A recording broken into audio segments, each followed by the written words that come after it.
यीशु मसीह की सलामती आपके साथ हो। एक बार फिर आपके साथ हूँ। आज पाकमा कलीसिया ईद बिशारत मना रही है, तो आप सबको आज की ये ईद बहुत मुबारक हो।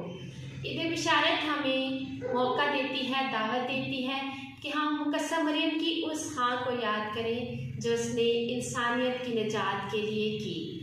उनके लिए बहुत मुश्किल था कि वो खुदा के मंसूबे को जाने, लेकिन जब उन्होंने अपनी रूहानी बसीरत से, ईमानी नज़र से खुदा के मंसूबे को जाना, तो उन्होंने अपने आप को इस मंसूबे के लिए पेश कर दिया।